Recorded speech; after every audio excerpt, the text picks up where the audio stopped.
People think pain screams. They think it breaks glass, shakes walls, makes the world stop. But the pain that almost killed me, it was silent. It sat with me in a cold hospital room, pressing down on my chest until I couldn't breathe. I was 28, holding an ultrasound picture in one hand and a biopsy report in the other. That picture showed 3 tiny heartbeats, 3 lives inside me. That report showed one more thing: stage 3 breast cancer. I stared at both papers, my mind refusing to connect them. How could I carry life and death inside me at the same time? I went home shaking. But I had hope. I had a husband, Daniel. He'd hold me, I thought. He'd say the words that would keep me alive. But that night, my life shattered again. He didn't cry. He didn't hold me. He didn't even sit next to me. He just stared at the floor, silent. And then he said the words that ripped through me worse than cancer ever could. I can't do this.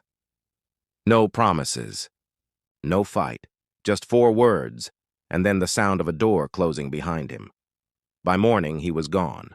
No money. No food, no one to call. Only a note on the table. I'm sorry. I can't raise 3 black kids alone. I read it again and again until the tears blurred the ink. And that was the day I understood. I wasn't just fighting for my life anymore. I was fighting for the 3 little souls inside me. I should have died. The doctors said I might. Daniel clearly thought I would, but I didn't. 7 years later, I stood on a stage, alive, strong, my children thriving. And across the room, Daniel stood frozen, staring at me like I was a ghost. And what I said to him that night changed everything. When I graduated, I became one of the youngest nurses at the hospital. That's where I met Daniel. He was different, or at least I thought he was. He wasn't from my town. He'd moved here for work, a contractor with a charming smile and a habit of making everyone in the room laugh. At first, I kept my distance. Men had always been complicated for me. Some saw me as a challenge. Some saw me as invisible. But Daniel, he saw me. He'd stop by the nurse's station just to ask how my day was.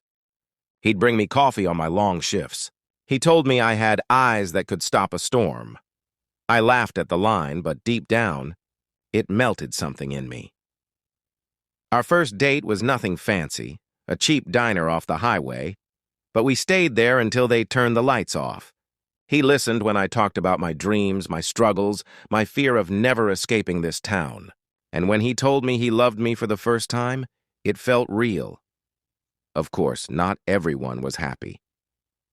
My mom warned me, "White men don't stay, baby. They play." Daniel's parents didn't say much to my face, but I saw the tight smiles, heard the little jokes about mixed babies at the dinner table. But I was in love. I thought love was enough. We got married in a small ceremony at the courthouse. Just us, a couple of friends, and 2 witnesses who looked bored. No big wedding dress, no family celebration. But I didn't care. I was his, and he was mine. For a while, it was perfect. We lived in a tiny apartment, but we made it a home. I'd come home from double shifts and find him asleep on the couch with blueprints scattered around him. On Sundays, we'd dance in the kitchen to whatever song was playing on the radio. And then one morning, I threw up while brushing my teeth. I thought it was the flu. But when it happened again the next day, I bought a test. Positive. I sat on the bathroom floor with the test in my hand, laughing and crying at the same time. When I told Daniel that night, he froze, and then broke into the biggest grin I'd ever seen. We celebrated with takeout and bad TV. I fell asleep on his chest, feeling like the luckiest woman alive. Then came the first ultrasound. The doctor frowned, looked closer, then smiled.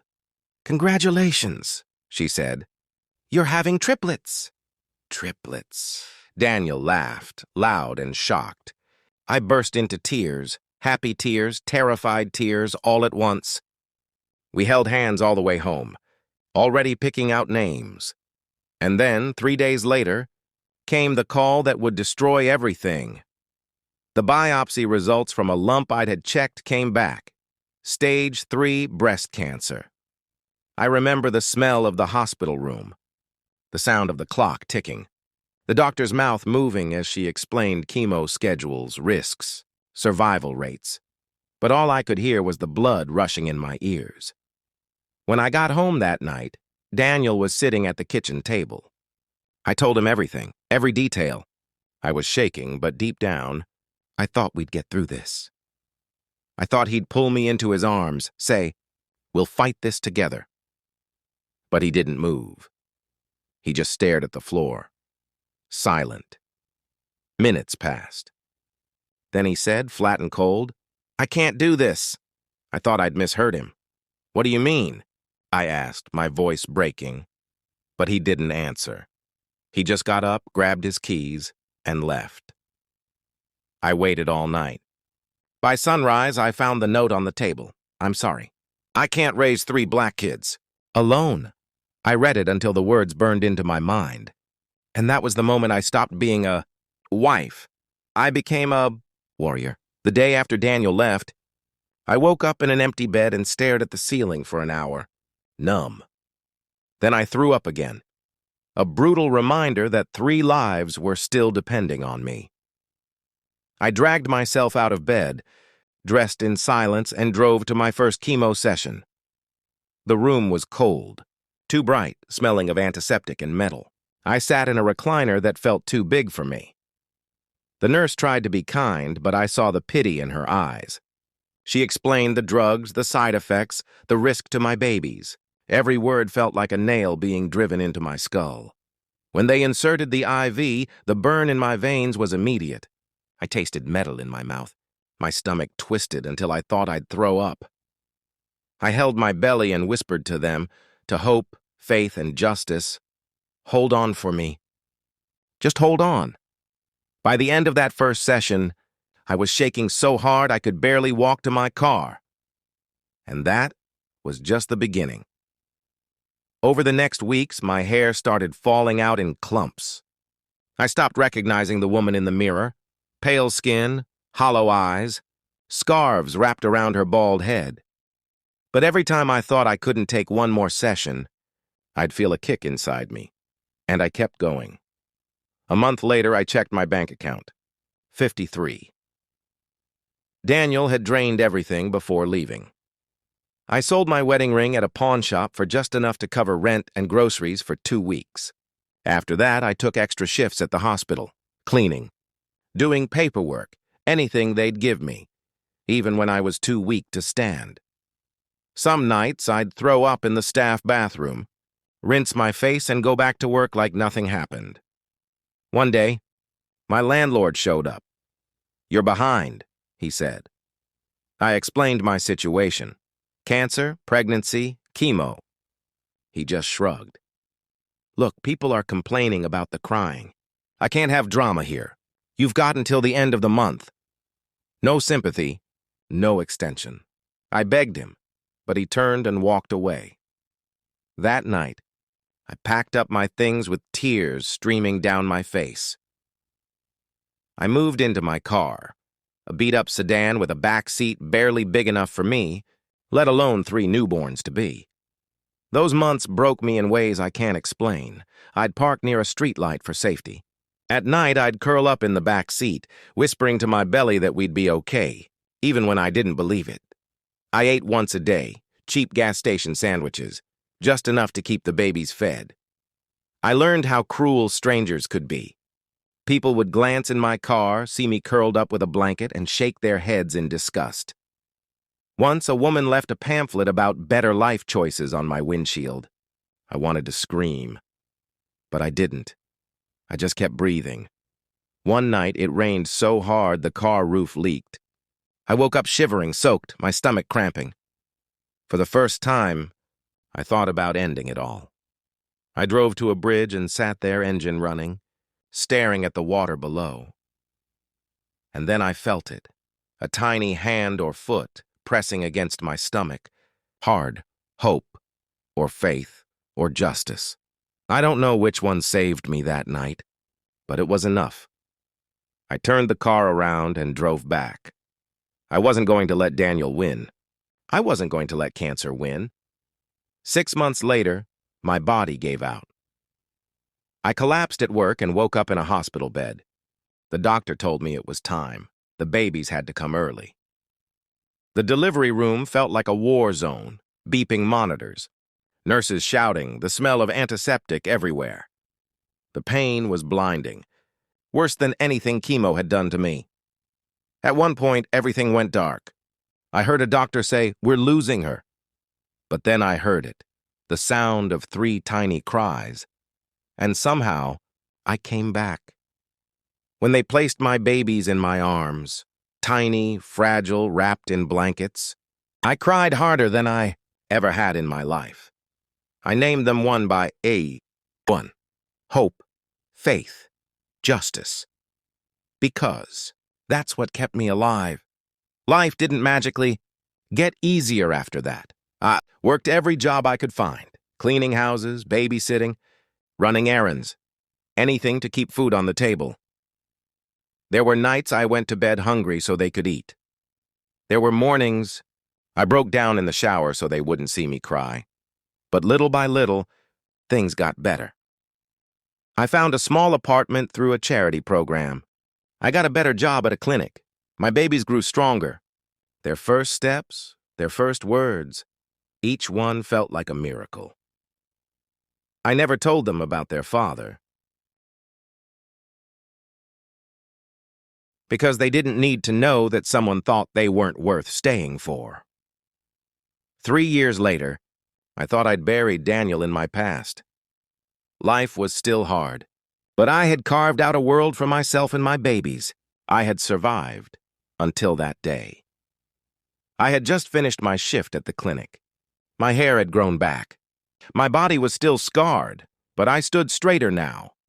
I was walking home with groceries in hand when I saw him, Daniel, standing across the street, laughing with a friend like nothing had ever happened. I froze. My breath caught in my throat.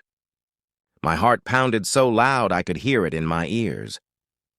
For a moment, I couldn't move, and then his friend left, and he turned, and our eyes met. I will never forget the look on his face. Shock. Then recognition. Then something else. Fear.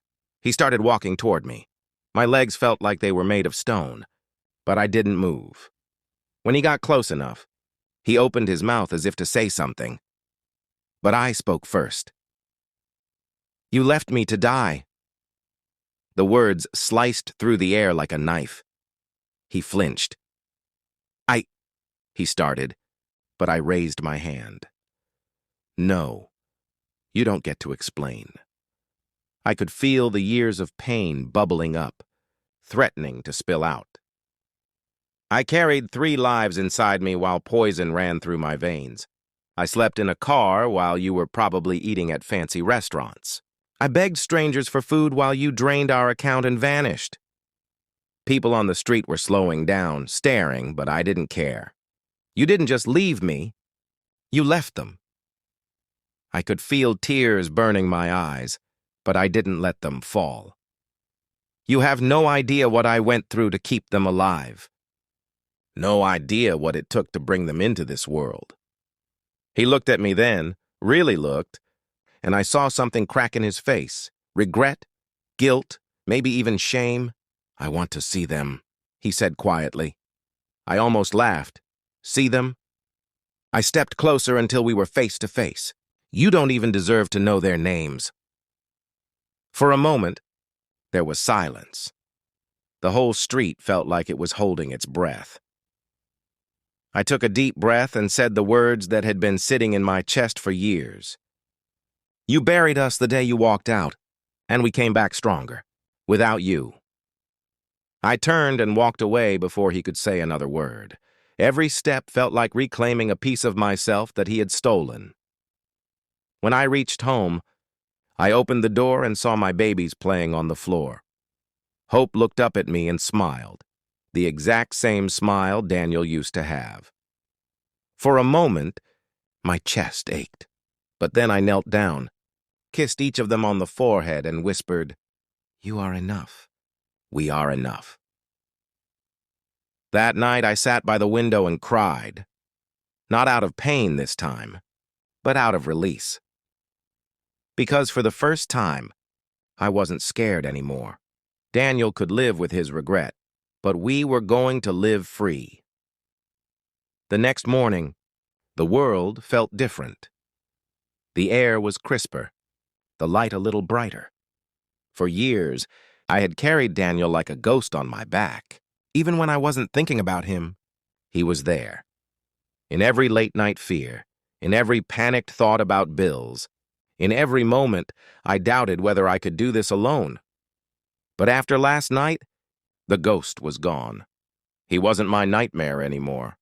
He was just a man, and I had taken away the power he once held over me. The days that followed felt lighter. I still worked hard. I still struggled sometimes, but the weight in my chest was gone. I started sleeping better. I started laughing more with my children. I stopped looking over my shoulder, waiting for the next disaster. For the first time in years, I allowed myself to dream. I started saving money, not just to survive, but to build something for the future. A few months later, I applied for nursing school. I wanted to turn all that pain into purpose. Every class, every long night of studying, every test I passed, it felt like reclaiming another piece of myself. One afternoon, nearly a year after that encounter, there was a knock at my door. When I opened it, Daniel stood there.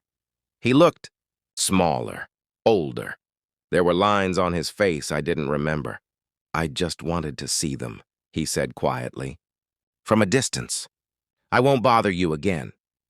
For a long moment, I just stared at him. Part of me wanted to slam the door, but instead, I stepped outside and closed it behind me. "You can see them," I said finally, "but you will never be their father. They already have everything they need." He nodded, tears in his eyes, and for the first time, I believed him. He turned and walked away, and I never saw him again. Years passed. Hope, faith, and justice grew into the strongest, most beautiful children I could have ever imagined. They didn't just survive what we went through. They thrived. Sometimes, when I watched them play, I thought about the night I almost drove off that bridge. And I thanked God I didn't, because if I had, the world would have been robbed of these 3 miracles. Now, every time I tell my story, people ask me if I hate him. I don't. Hate is heavy, and I've carried enough weight in my life. Instead, I hope he remembers that day on the street for the rest of his life. I hope he remembers the woman who stared him down and reminded him what he left behind, and not out of revenge, but because some lessons are meant to haunt you, so you never hurt someone like that again. Sometimes, late at night, when my kids are asleep, I stand at the window and let the quiet wash over me. And I ask myself, what would my life have been if he had stayed? Would I still have found this strength? Would I have become this version of myself? The truth is, I'll never know, but I do know this. Some heartbreaks are the fire that forges you. And sometimes the people who abandon you are the very reason you learn how to stand. So if you're watching this, and you've been left behind by a lover, by a friend, by the world, hear me when I say this. You are still here. You are still breathing. And you are stronger than the ones who walked away.